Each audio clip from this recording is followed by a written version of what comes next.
चलो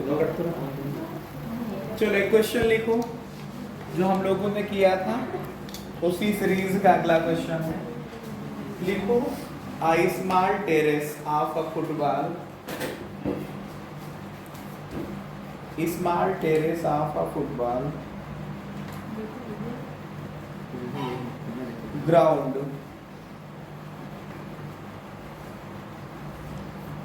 small terrace of a football ground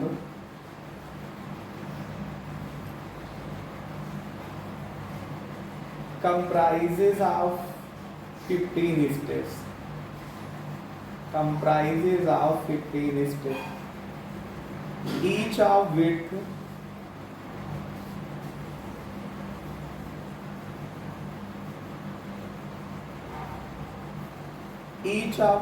मत लिखो which, each of which is 50 meter long, each of which is 50 meter long,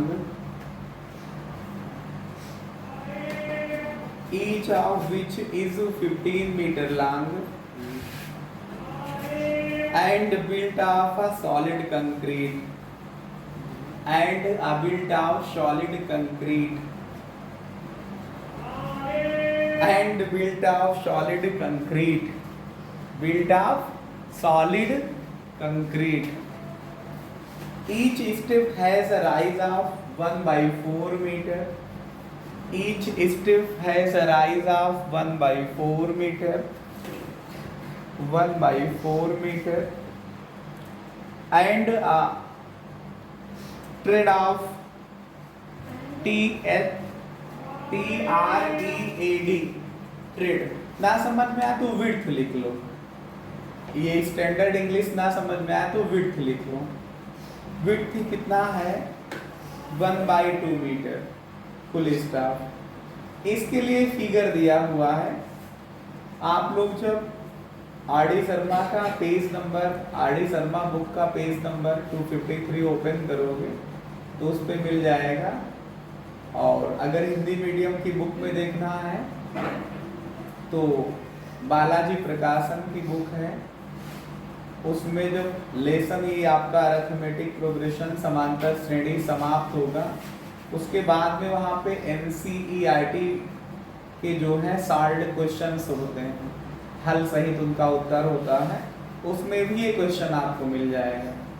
जहाँ वो लड़की का आलू दौड़ का क्वेश्चन था, सीढ़ी वाला क्वेश्चन था, या आपके पास स्पाइरल सेमी सर्किल्स थे, और या 200 लट्ठों वाला जो क्वेश्चन था, उसी के आसपास इसका फिगर वहाँ मिल जाएगा। ठीक है, हिंदी ट्रांसलेशन अगर आपको चाहिए तो भी वहाँ से मिल जाएगा। आगे लिखते हैं calculate the total volume of concrete, calculate the total volume of concrete required to build the terrace, required to build the terrace, required to build the terrace। अब एक बार क्वेश्चन पढ़ते हैं, उसके बाद उसकी मीनिंग समझा देंगे आप लोगों को, फिर सॉल्व करते हैं। कह रहे हैं कि आई small terrace of a football ground, football ground का कोई टेरेस है, देखा है चबूतरा स्टेप वाइज बना होता है, सबसे आगे सबसे नीचे होता है, उसके आगे उसके पीछे जैसे जैसे जाओगे वैसे वैसे वो ऊंचा दिखाई पड़ने लगता है, वही टेरेस है। इसमें 15 स्टेप बने हैं। आपके विद्यालय या कॉलेज में भी ऐसे टेरेस हो सकते हैं कुछ विद्यालयों में मैंने देखा है जाकर के, वहां पे ऐसे टेरेस चबूतरे बने हुए हैं। कैसे, फुटबॉल का ग्राउंड है तो जो वहां पे लोग बैठेंगे देखने के लिए, फुटबॉल मैच को देखने के लिए, तो वहाँ पे ऐसे टेरेस बनाए जाते हैं। क्रिकेट ग्राउंड में अगर आप गए हो स्टेडियम में तो वहाँ भी ऐसी सीटें लगाई जाती हैं बैठने के लिए। ठीक, तो कैसा है, ये छोटा से है चबूतरा बना है, कैसा है 50 मीटर लंबा है। ठीक है, तो लेंथ कितनी हो गई 50 metre. And built of solid concrete, काहे से बना है, कंक्रीट से बना है। कंक्रीट समझते हो, जैसे गिट्टी, मोरन, सीमेंट का जो मिक्सचर है उसको कंक्रीट कहा जा रहा है। जैसे आपके घर में जब उसको छत पर पड़ते देखा होगा तो उसका जो मिक्सचर होता है वही कंक्रीट समझिए, उसी से बना है। कैसा बना है? 50 मीटर लंबा है और each step has a rise, प्रत्येक स्टेप का जो ऊंचाई है 1/4 मीटर है। समझ पा रहे हो? 25 सेंटीमीटर है या 1/4 मीटर है। तो जैसे अगर आपने सीढ़ी देखा होगा, कुछ लोगों के घर में जो जीना है मॉड्यूलर नहीं है, पुराने डिजाइन वाला है, तो उसमें भी ऐसे ही होता है। जैसे मान लो ये 50 मीटर है, ठीक है, तो ये इसकी राइज है, कितना है? 1/4 मीटर, और इसकी लेंथ कितनी है? 50 मीटर। और इसकी विड्थ वैसे 3D फिगर है, मैं 2D बोर्ड पे दिखा रहा हूँ तो विड्थ नहीं दिखाया मैंने। विड्थ आगे से पीछे तक की जो चौड़ाई है वो कितनी है? 1/2 मीटर है। तो ऐसा जब आप डिजाइन बनाओगे तो काहे का बनेगा? ये क्यूबॉइड बनेगा, घनाभ बनेगा जा करके। अब एक स्टेप को बनाने में कितना कंक्रीट लगेगा? जितना इसका वॉल्यूम होगा, आयतन होगा जा करके। इसका वॉल्यूम क्या होता है? LBH। इसका वॉल्यूम क्या होता है? LBH, length into breadth into height, लंबाई गुणे चौड़ाई गुणे ऊंचाई। तो एक स्टेप का निकाल लेते हैं। जब दूसरे स्टेप का बात करोगे तो दूसरा स्टेप इसके पीछे बनेगा, इसके जस्ट पीछे नीचे से बनेगा, उसकी ऊंचाई 1/4 मीटर और ज्यादा हो जाएगी। तो पहले वाले स्टेप की ऊंचाई, पहले वाली सीढ़ी की जो ऊंचाई होगी 1/4 होगी, और दूसरे की जो ऊंचाई होगी पहले का 1/4, उसके ऊपर से उसको बनाओगे 1/4। तो कितना हो जाएगा? 1/4 प्लस 1/4 2/4 हो जाएगा, मतलब 2/4 मीटर हो जाएगा। समझ पा रहे हैं? फिर तीसरा स्टेप होगा तो बनेगा ग्राउंड से ही 1/4, फिर 1/4, फिर तीसरा 1/4 और एक्स्ट्रा हो जाएगा, तो 3/4 हो जाएगा। तो सभी केसों में क्या बढ़ेगा? ऊंचाई बढ़ेगी जाकर के, हाइट बढ़ेगी। बाकी लेंथ आपके पास जो टेरेस होगा, जीना होगा, आपके घर में जीना बना होगा तो पहले जीने की जो सीढ़ी है जितनी लंबी होती है, दूसरे जीने की भी सीढ़ी उतनी लंबी होती है कि छोटी कर दी जाती है, उसी लंबाई की रखी जाती है। तो वैसे ही है पूरा ये क्वेश्चन, ठीक है? बात समझ पा रहे हो? तो वॉल्यूम निकालते हैं कंक्रीट का कि कितना लगेगा इसको बनाने में, कितना कंक्रीट लगेगा, उसका वॉल्यूम। वॉल्यूम का मतलब L into B into H। तो हम पहले वॉल्यूम निकालेंगे of concrete required to make first step, ठीक है? तो क्या निकालेंगे हम? Volume of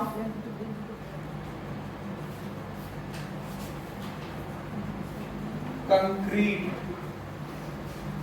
volume of concrete required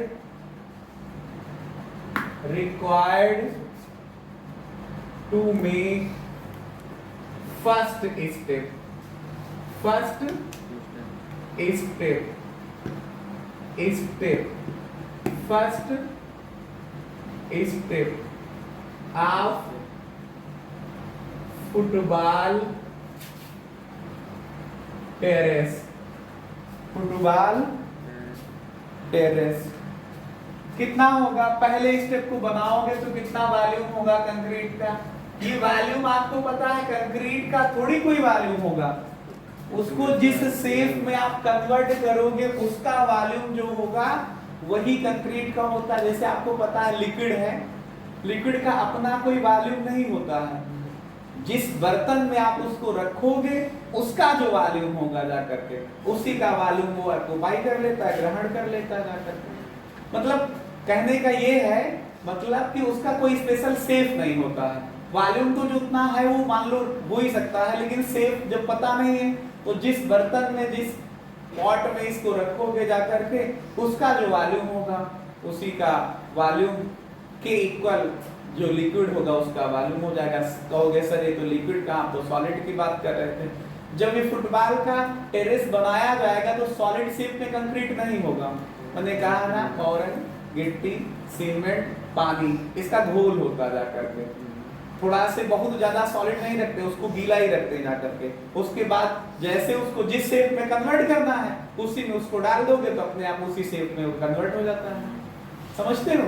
तो ये कहने का मतलब है कि फुटबॉल का जो पहला टेरेस बना, टेरेस का पहला स्टेप बना है, पहली सीढ़ी बनी है, उसको बनाने में कितना कंक्रीट लगेगा। हिंदी में अगर लिखना हो तो लिखिएगा, फुटबॉल के पहली सीढ़ी को बनाने में लगे कंक्रीट का आयतन। फुटबॉल के टेरेस की पहले स्टेप को, फुटबॉल चबूतरे के पहले स्टेप को बनाने में या पहली सीढ़ी को बनाने में लगे कंक्रीट का आयतन बराबर, हिंदी में क्या लिखेंगे, फुटबॉल के पहले स्टेप को, फुटबॉल चबूतरे मतलब फुटबॉल के चबूतरे के पहले सीढ़ी को बनाने में लगे कंक्रीट का आयतन बराबर LBH हो जाएगा। L का मतलब 50 मीटर है, ब्रेथ का मतलब कितना है 1/2 मीटर है, और हाइट कितनी है 1/4 मीटर है। तो ये सब मीटर मीटर मीटर है, मल्टीप्लाई करोगे तो मीटर क्यूब हो जाएगा। हम इसको कैलकुलेट बाद में करेंगे, आप इसको ऐसे ही पढ़ा रहने दीजिए अभी। फिर ऐसे लिखोगे क्या, volume of concrete required to make second step of football terrace, football terrace, उसका भी LBH होगा। सेफ क्या है क्यूबाइड का, क्यूबाइड का वॉल्यूम क्या होता है LBH। तो लेंथ 50 मीटर इसकी भी है, ब्रेथ सब में 1/2 है, लेकिन इसकी हाइट चेंज हो जाएगी। पहले की हाइट 1/4 थी, दूसरे में 1/4 और राइज कर जाएगा, तो दूसरे स्टेप की कुल हाइट कितनी हो जाएगी 1/4 प्लस 1/4 मतलब 2/4 हो जाएगा, ये मीटर क्यूब आ जाएगा। फिर ऐसे ही आप लोग लिखेंगे volume of concrete required to make third step of football terrace.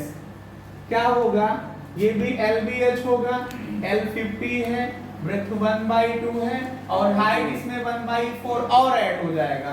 2/4 में 1/4 ऐड करोगे तो 3/4, ये मीटर क्यूब हो जाएगा।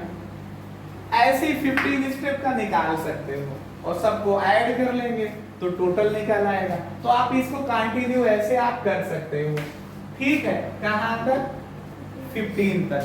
अगर हम 15 का निकालते सीधा कि volume of concrete, volume of concrete required to make 15, समझ पा रहे हो, 15 step of football terrace. LBH इसका भी होगा, तो लेंथ तो 50 है, हाइट 1/2 है, और सॉरी लेंथ 50 है, ब्रेथ 1/2 है, और हाइट कितना होगा 1/4 1/4 1/4, 15 टाइम्स ऐड होगा जाकर के, तो 15/4 हो जाएगा। कितना होगा, ध्यान देना इसी बात को। एक बात और समझ सकते हो, जैसे इसमें हाइट 1/4 थी तो पहला है, 2/4 है तो दूसरा है, 3/4 है तो तीसरा है, तो 15वें नंबर पे कितना आएगा 15/4 या 15/4। अब ऐसे टोटल हम लोग निकाल सकते हैं। Hence total volume of concrete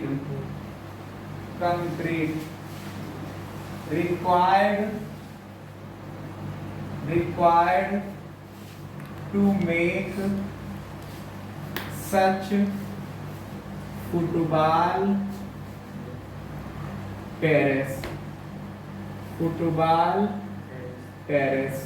equals to, पहले का निकाला 50 इंटू 1/2 इंटू 1/4, प्लस दूसरे का निकाला 50 इंटू 1/2 इंटू 2/4, प्लस तीसरे का निकाला 50 इंटू 1/2 इंटू 3/4, चौथे का निकाला 50 इंटू 1/2 इंटू 4/4। ऐसे ही कितने टर्म होंगे? 15 टर्म्स होंगे, जाकर के 15 पद होंगे। समझ रहे हो? अब एक बात आप ध्यान से देखिए, अगर पूरे को देखिए सही से तो 50 इंटू 1/2 इंटू 1/4 पूरे में कॉमन हो रहा है।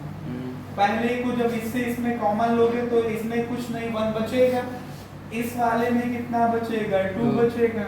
इस वाले में 3 और लास्ट 4, 1 फिर 2। पहले वाले में 1 बचा, दूसरे वाले में 2, तीसरे वाले में 3, चौथे वाले में 4। प्लस ऐसे करते हुए कितने टर्म होंगे? 15 टर्म्स होंगे जा करके। अब आप इसको कैलकुलेट भी कर सकते हैं, ये 25 आ जाएगा ना, तो 25 इंटू 1/4 मतलब 25/4 आ जाएगा। ये एपी बन रही है। ये क्या है? ये एपी है। इसका फर्स्ट टर्म कितना? 1 है, कॉमन डिफरेंस 1 है, नंबर ऑफ टर्म कितने हैं? 15 है जाकर। ठीक है, तो इसमें क्या लगाओगे फार्मूला आप लोग? n/2 ना, बोलो, इंटू कितना? n का मतलब 15/2 इंटू 2a का मतलब 1 प्लस 15 माइनस 1 इंटू d का मतलब 1। इसमें कोई दिक्कत हो तो बताओ।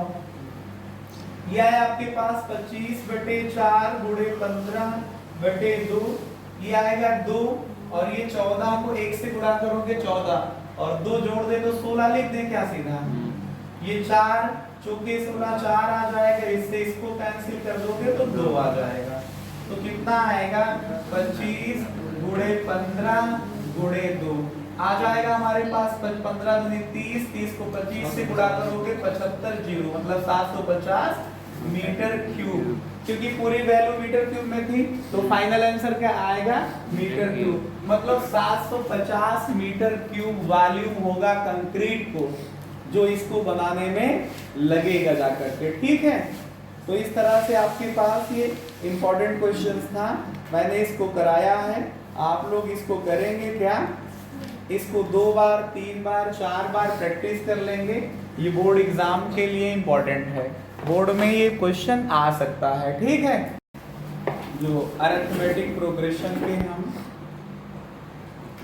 वर्ड बेस्ड क्वेश्चंस करा रहे थे, उसी में एक क्वेश्चन है। ये क्वेश्चन अच्छा भी है, आप पढ़ोगे तो समझ में आएगा। लिखा है the houses of a row, आप लोग चाहें तो नोट कर सकते हैं इसे। The houses of a row are numbered, houses of a row are numbered consequently from 1 to 49, consequently from 1 to 1 से 49 तक। consequently का मतलब है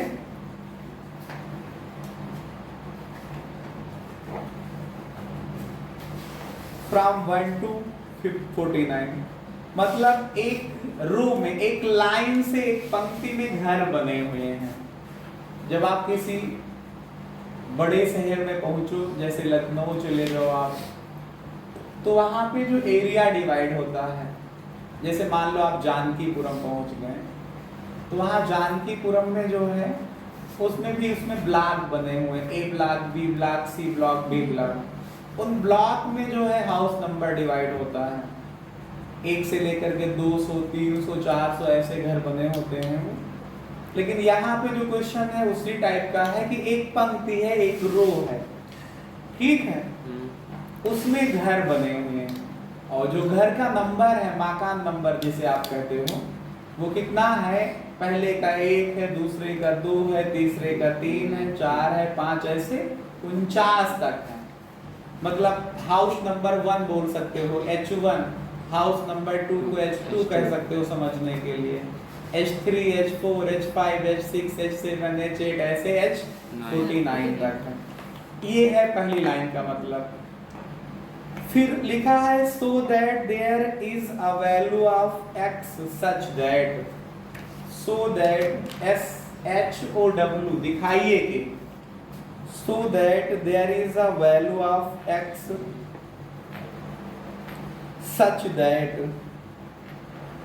कह रहे कि दिखाइए कि कोई वैल्यू है, कोई मान है x, सच दैट इस प्रकार है कि sum of numbers of houses preceding the house numbered x, sum of number of houses, sum of numbers of houses preceding the house numbered x, house numbered x, मतलब जो house number x है ना, preceding का मतलब होता है उसके पहले के जितने घर हैं, जो उन पे नंबर लिखे हैं उनका क्या करना है, सम करना है, मतलब जोड़ना है।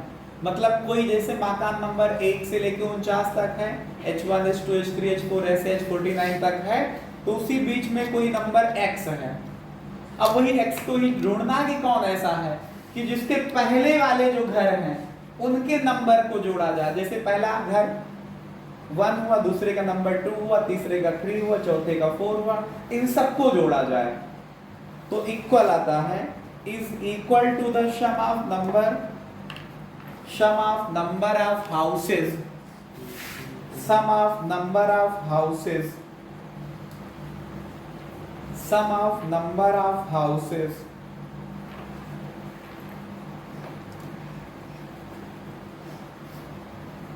following it, या ब्रैकेट में लिख लो succeeding it, following it लिख लो या succeeding it। सक्सेसर प्रोडेसेसर आप लोगों ने तो पढ़ा था ना, वह पिछले वाले जो होते हैं वो प्रीसीडिंग वाले नंबर है, उसके बाद वाले जो है फॉलोइंग लिखो या सक्सीडिंग लिख दो जा करके, ठीक है। Find the value of x, find the value of x। चलो मान लेते हैं एक रो है, आप बात को समझिएगा, हम आपको घर बना के दिखाने जा रहे हैं। एक ये घर बना है, इसका नाम क्या है, H1, दूसरे घर का H2, तीसरे का H3, चौथे का H4, पांचवे का H5। ऐसे करते हुए जो लास्ट मकान नंबर है, लास्ट हाउस नंबर है ये H49। इसके पहले अगर आप देखोगे तो आपका H48 मिलेगा, इसके पहले अगर समझोगे तो H47 मिलेगा, इसके पहले H46 मिलेगा। इसी तरह बीच में या इन्हीं 1 से लेके 49 के बीच का कोई नंबर है x, तो उसको मान लेता हूं मैं hx, उसके बाद वाला hx+1 और इसके पहले वाला hx-1, ऐसे hx-2। इसमें कोई शक समस्या समझने में हो तो बताइए। कहा गया है, क्वेश्चन मैंने कहा ना इंपॉर्टेंट है, आप इसको पढ़िएगा, आराम से समझिएगा, ठीक है। लिखा है the houses of a row are numbered consequently from 1 to 49। एक रो है, एक पंक्ति है, उसमें 1 से लेके 49 तक के नंबर के घर बने हैं, उन्हीं को मैंने नाम दे दिया H1 H2 H3 H4 H5 ऐसे H49 पर। कह रहा कि so that there is a value of x, so that there is a value of x such that the sum of numbers of houses preceding the house numbered x, house number जो x है ना, बोलो, इसके पहले वाले जो houses हैं ये हुए जा करके, बोलो, इनके नंबर का समेशन अगर आप देखोगे तो पहला 1 हुआ, दूसरा 2 हुआ, तीसरा 3 हुआ, चौथा 4 हुआ, 5 हुआ, ऐसे करते हुए ये कहां तक है, x-1 तक है। इसमें कोई समस्या हो तो बताओ। फिर लिखा है, फिर क्या लिखा है, वो इज इक्वल टू, किसके इक्वल है, इज इक्वल टू मतलब बराबर है किसके, the sum of number of houses following it. जो ये घर था ना, इसके बाद के जो घर हैं उनके नंबर का समेशन जो है इसके बराबर है। तो इसके बाद वाले कौन कौन से घर हैं, बताइए x प्लस 1 हुआ, दूसरा x प्लस 2 हुआ, ऐसे ही लेकर के 46 हुआ, 47 हुआ, 48 हुआ और 49 हुआ जाकर के। कोई दिक्कत? इसमें बताइए ये एपी है कि नहीं? ये एपी है, ये समांतर श्रेणी है, इसका पहला टर्म 1 है, कॉमन डिफरेंस भी 1 है और number of term x minus 1 है। इसमें कोई दिक्कत हो तो बताओ। ये कितने हैं? इसमें नंबर ऑफ टर्म आपको समझना पड़ेगा, हम आपको दो तरीके से बताएंगे। ये भी समांतर श्रेणी ही है क्योंकि जस्ट एक एक बढ़ रहा है। तो इसका ये भी एपी है, इसका पहला टर्म x प्लस 1 है, कॉमन डिफरेंस इसमें भी 1 है और इसमें n आपको समझना पड़ेगा। बताइए कुल कितने घर हैं? ये 49 में से यहां तक माइनस कर दो तो ये लोग बच गए, तो कितने हुए जाकर के? 49 माइनस x। भाई आप इनकी बात कर रहे हो ना, इनको जोड़ना है, इनके हाउस नंबर को, तो ये पूरे 49 थे, 49 से यहां तक वाले माइनस कर दो तो आगे वाले बच जाएंगे। 49 कुल है, कुल से यहां तक के घर को माइनस कर दो तो यहां तक फाइनल कौन हुआ? x। माइनस कर दे तो 49 माइनस x आ जाएंगे ये टर्म। अगर आपको ये तरीका भी ना समझ में आए कि इतना ब्रेन हमारे पास नहीं है, तो हम आपको फिर भी समझा सकते हैं n निकालना। देखिए L is equal to a plus n minus 1 into d फार्मूले का यूज करिए। लास्ट टर्म 49 है is equal to a x plus 1 है plus n minus 1 into d 1 है। 49 की वैल्यू x प्लस 1 है, 1 से मल्टीप्लाई करोगे तो n माइनस 1 आ जाएगा, ये कैंसिल हो जाएगा, तो 49 is equal to x plus n आ जाएगा। इसको ट्रांसफर कर लो तो 49 माइनस x की वैल्यू n आ जाएगी। आप ऐसे भी निकाल सकते हो, लेकिन कुछ थोड़ा से ब्रेन लगाते कि यार 49 लोग खड़े थे, बीच में कोई x है, इधर के लोग पूछे तो यहाँ तक वालों को मैंने हटा दिया सबको, 49 से x घटा दिया तो पता चल गया कितने टर्म है।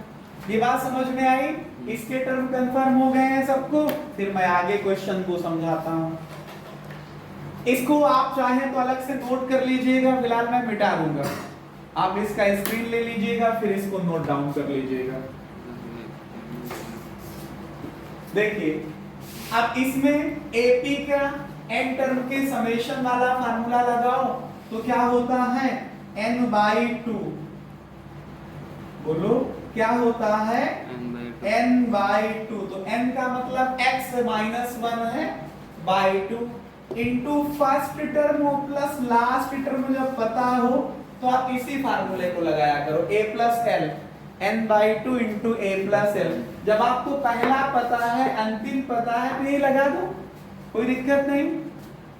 कितना आ जाएगा? इज इक्वल टू, इसमें कितने लोग हैं? n का मतलब 49 माइनस x अपान 2, फिर पहला x प्लस 1 प्लस लास्ट 49। ठीक है, ये देखो दोनों में बाई 2 जो है ट्रांसफर करोगे तो कैंसिल हो जाएगा, यहाँ पे बचेगा x माइनस 1 और इसको सॉल्व करोगे 1 से 1 कैंसिल होके x आ जाएगा। यहाँ आएगा हमारे पास 49 minus x into x plus 50 आ जाएगा। ये x प्लस 1 प्लस 49 50 हो जाएगा। अब आप इसी को कैलकुलेट करिए, क्वाड्रेटिक इक्वेशन बन जाएगी। इसको सॉल्व कर लेंगे हम लोग तो पता चल जाएगा क्या आएगा। ये मल्टीप्लाई करिए, आएगा x square minus x equals to 49 से x को मल्टीप्लाई करेंगे 49x आ जाएगा। इसको इसमें मल्टीप्लाई करेंगे 49 इंटू 50 आ जाएगा। इसको इसमें मल्टीप्लाई करेंगे माइनस एक्स स्क्वायर और इसको इसमें मल्टीप्लाई करेंगे माइनस का 50x हो जाएगा। एक बार फिर देख लीजिए, x से इसमें x स्क्वायर आया, x से -1 में -x आया, 49 को x में 49x आया, 49 को 50 में मैंने मल्टीप्लाई किया नहीं, बस मल्टीप्लाई करके लिख दिया। -x को x में करेंगे तो -x स्क्वायर, इसको इसमें मल्टीप्लाई करेंगे तो माइनस का 50x आएगा। अब आया आपके पास x square minus x equals to, इन दोनों को सॉल्व करके देखिए ना, माइनस का x आ जाएगा आपके पास। और ये कितना आ जाएगा 50 इंटू 49 ही अभी लिखा रहने दीजिए, बाद में मल्टीप्लाई कर लूंगा मैं, माइनस का एक्स स्क्वायर आ जाएगा। इस पूरे को ट्रांसफर कर लीजिए तो ये आया एक्स स्क्वायर माइनस एक्स इधर आएगा तो प्लस एक्स हो जाएगा, समझ पा रहे हैं। और इसको यहाँ पे ट्रांसफर करके लाइए तो ये माइनस का x square plus x square हो जाएगा और आपके पास ये आ जाएगा माइनस का 50 इंटू 49 इक्वल्स टू 0। ये आएगा 2x स्क्वायर, देखिए तो किससे कैंसिल हो रहा है, 2x स्क्वायर होगा माइनस का 50 इंटू 49 हुआ इक्वल्स टू 0। तो ये आया x स्क्वायर, 2 से इसको डिवाइड कर सकते हैं, इसको डिवाइड करेंगे तो 25 इंटू 49 आ जाएगा इक्वल्स टू 0। अगर आपको ना दिख रहा हो तो मैं इस तरफ लिखता हूं,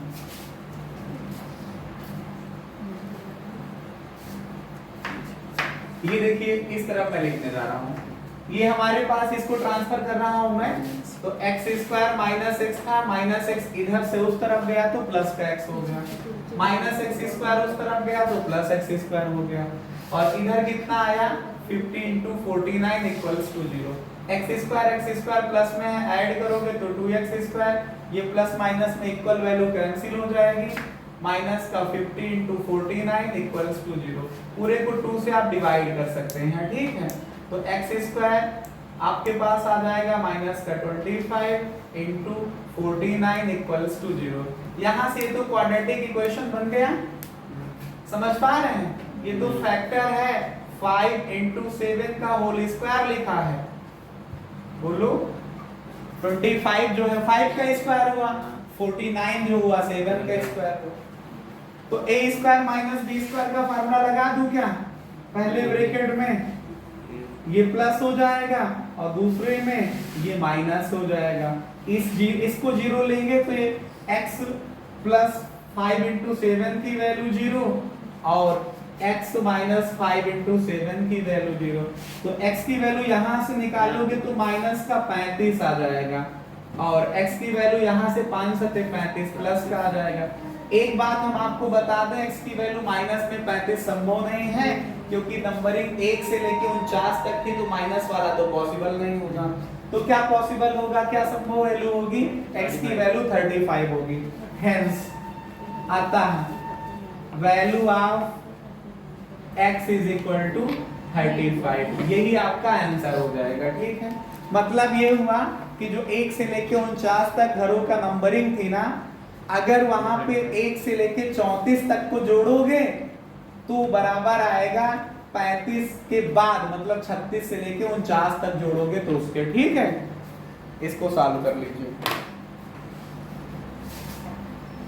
क्वेश्चन है if there are 2n plus 1 terms are in AP, if there are 2n plus 1 terms in AP, if there are 2n plus 1 terms in AP, 2n plus 1 terms in AP, मतलब यदि यहाँ पर 2n plus 1 पद समांतर श्रेणी में है, जैसा मैंने हिंदी में ट्रांसलेट करके आपको बता दिया है, then prove that the ratio of sum of odd terms, लिखिएगा आप लोग, then prove that the ratio of sum of odd terms and sum of even terms is n plus 1 ratio n।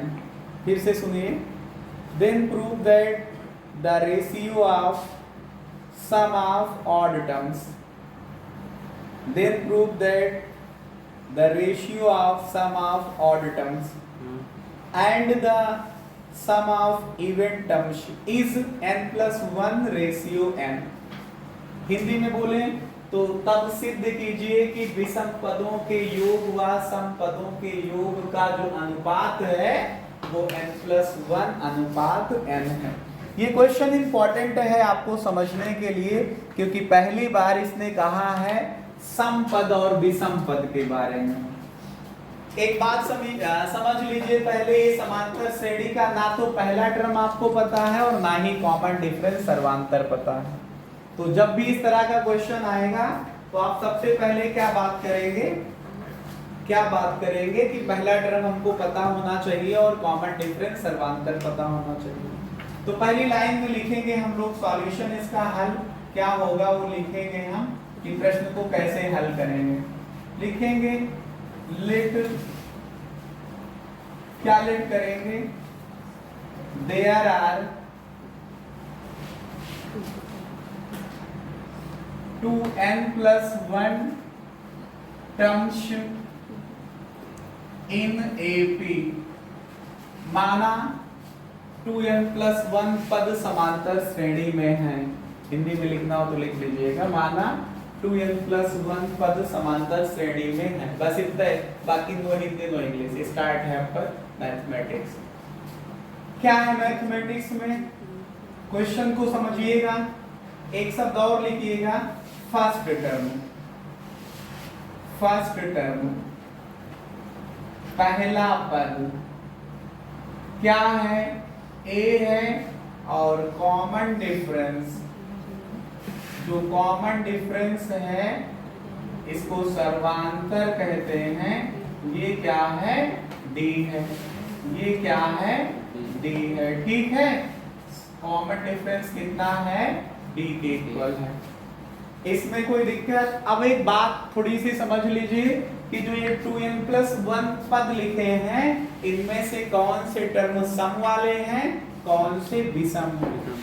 ये सम विषम इनकी वैल्यू से नहीं मतलब है, पद टर्म सम कौन है। जैसे पहला टर्म, तीसरा टर्म, पांचवा टर्म, सातवां टर्म, 7 के बाद आपको पता है ना 9वां टर्म, 11वां, ये विषम पोजीशन वाले हैं तो इनको विषम पद कहा गया है, ऑड टर्म्स कहा गया है। सम पोजीशन वाले कौन कौन से हुए, दूसरा टर्म, चौथा टर्म, आपके पास छठवां टर्म, 8वां, 10वां, 12वां, 14वां, ये कौन से हुए, सम पोजीशन वाले हुए, इवेंट टर्म्स हुए जा करके। समझ रहे हो। लेकिन अगर हम क्वेश्चन का ये मतलब आपको समझाएं तो क्वेश्चन में जो लिखा है क्या निकालना है, विषम पद जो है उनका योग लेना है, मतलब सम ऑफ ऑड टर्म्स लेना है और सम ऑफ इवन टर्म्स का रेशियो लेना है। तो अकॉर्डिंग टू क्वेश्चन जो हमको करना है क्या, sum of odd terms, sum of odd terms बटे सम ऑफ इवन टर्म्स। ठीक है, बोलो। इसको लिख दूं मैं विषम पदों का योग, हिंदी वाले लिख लेंगे, बटे सम पदों का योग। आपको ये नहीं समझना है, इसमें हिंदी इंग्लिश पे फोकस ही नहीं करना है, फोकस इस पे करना है कि कितने लोग हैं जो सम हैं और कितने हैं जो विषम हैं। समझ रहे हो, कितने पद हैं जो सम पोजीशन वाले हैं और कितने हैं जो विषम वाले हैं। एक बात एक छोटे से एग्जांपल से तुमको समझाता हूँ इसको। जैसे मान लो एक, ये दूसरा पद है, ये तीसरा है, ये चौथा है, ये पांचवा है, ये छठवां है, ये सातवां, आठवां, नौवां, एक पे लिख लेता हूँ। ये हमने 9वां पद तक क्यों गए हैं कि उसमें लिखा है 2n+1। 2n तो सम संख्या होती है ना, इवेंट होता है ना, उसमें एक और आगे जोड़ दो तो क्या होगा, ऑड होगा, विषम संख्या होगी। पहले लेसन में आप खूब समझते हैं संख्या पद्धति नंबर सिस्टम में, रियल नंबर नाम से यहाँ पे लेसन है आपके पास, वास्तविक संख्या।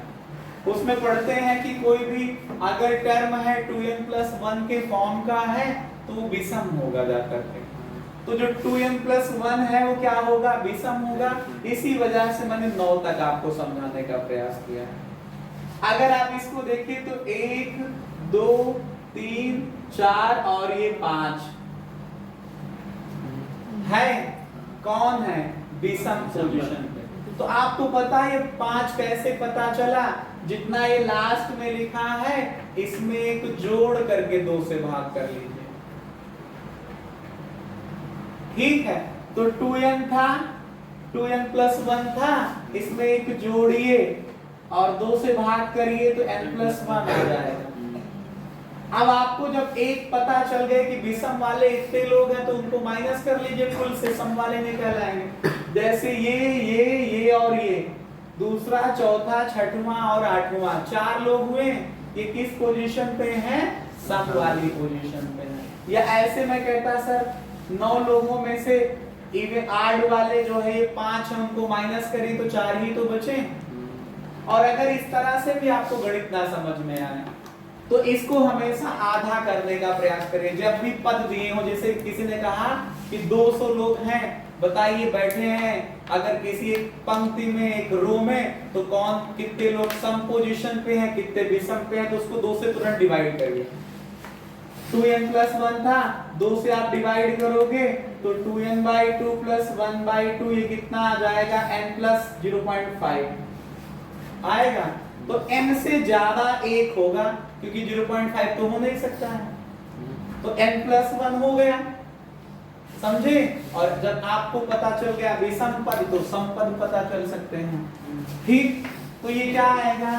पहले लिखा है सम ऑफ ऑड टर्म्स, तो पहला ऑड है भैया, तीसरा ऑड है, पांचवा है, सातवां है, ऐसे कितने टर्म है? n+1 टर्म है, n+1 पद है। कोई दिक्कत? अब यही आपको कंफर्म कराना था, मेरा मेन फोकस था कि कितने पद सम है, कितने विषम पोजीशन पे हैं, कितने इवन पे हैं और कितने ऑड पे हैं। तो आपका ये दूसरा हुआ, ये चौथा टर्म हुआ, छठवां टर्म हुआ, आठवां हुआ, ऐसे ही n टर्म, n पद जो है वो क्या है? सम पोजीशन पे है, इवन पोजीशन पे है, ठीक है। अब आप इसको ध्यान से देखिए, इसको सॉल्व कर लिया जाए। पहला टर्म क्या होगा भाई? a, तीसरा क्या होगा? a+2d, पांचवा क्या होगा? a+4d, ऐसे ही n+1 टर्म होंगे, ठीक है। नीचे a2 का मतलब a+d, a4 का मतलब a+3d, a6 का मतलब a+5d, ऐसे ही कितने टर्म होंगे? n टर्म्स होंगे जा करके, ठीक है। कितने होंगे? n टर्म्स होंगे, m पद होंगे, ठीक। अब एक बात समझिए, अब ये AP जो दी थी ना उसके अंदर AP क्रिएट हो गए। ये इस समांतर श्रेणी में देखिए, ये पहला पद इसका, ये दूसरा, ये तीसरा, ये चौथा, तो इसमें डिफरेंस कितने कितने का है? 2d का है। जहां सर्वांतर d होता था वहां इसमें कितने कितने का डिफरेंस हो रहा? पहला a से a+2d कितना होगा? 2d बढ़ गया ना, a+4d 2d बढ़ गया ना, तो अंतर कितने का हो रहा है? और इसमें पहला टर्म a+d है और इसमें भी 2d ऐड करते जाइए तो ये सब आपके पास मिलते चले जाएंगे। तो अब आपके पास जो है योग वाला सूत्र, फार्मूला, उसको अप्लाई कर दीजिए। समझ रहे हैं? कौन सा? योग सम वाला फार्मूला लगा दीजिए। देखिए मैं इसको इस तरह फोकस कर रहा हूं, यहां पे लिख रहा हूं इक्वल्स टू, जो भी लिखा था इक्वल के नीचे आप इक्वल का साइन लगाएंगे, मैं यहां लिख रहा हूं, ठीक है। तो आपके पास आया n+1/2। n का मतलब मेरा है कि पदों की संख्या, नंबर ऑफ टर्म। जो आप Sn का फार्मूला रटते हैं, याद करते हैं, समझते हैं, क्या होता है? n/2 × 2a + n-1 × d। वहां n का मतलब होता है नंबर ऑफ टर्म। तो हमारे पास इस समांतर श्रेणी या AP में कितने नंबर ऑफ टर्म है? n+1। तो जहां n बोलते हैं वहां हमको क्या लिखना पड़ेगा? n+1। तो n/2 × 2a का मतलब पहला टर्म, इसका पहला टर्म a ही है, देखिए, प्लस n-1, लेकिन n का मतलब n+1 लिखना है, -1 × d का मतलब सर्वांतर कितना है? 2d है ना।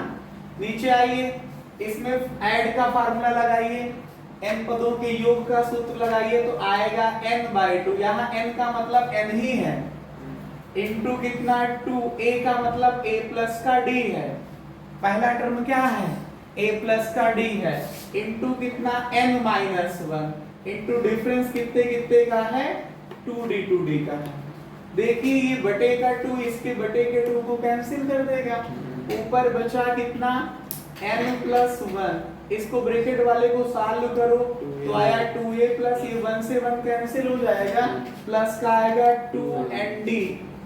नीचे देखो आपके पास बचा n, ब्रैकेट में इसको मल्टीप्लाई करो 2a प्लस का 2d, इसको मल्टीप्लाई करो 2nd और माइनस का 2d, ये प्लस का 2d माइनस का 2d कैंसिल हो जाएगा, ऊपर बचेगा n plus 1 into 2a plus 2nd आ जाएगा, नीचे आएगा n इंटू 2n प्लस कितना 2nd आ जाएगा, ये 2nd और ये 2nd, ये 2a प्लस 2nd और 2a प्लस 2nd दोनों कैंसिल हो जाएंगे, तो ऊपर बचा n प्लस 1, नीचे आया n, रेशियो में लिखोगे तो n प्लस 1 रेशियो कितना n, यही आपका आंसर हो जाएगा। ठीक है, तो इस तरह से करते हुए आपने ये इंपॉर्टेंट क्वेश्चंस आज सीखे।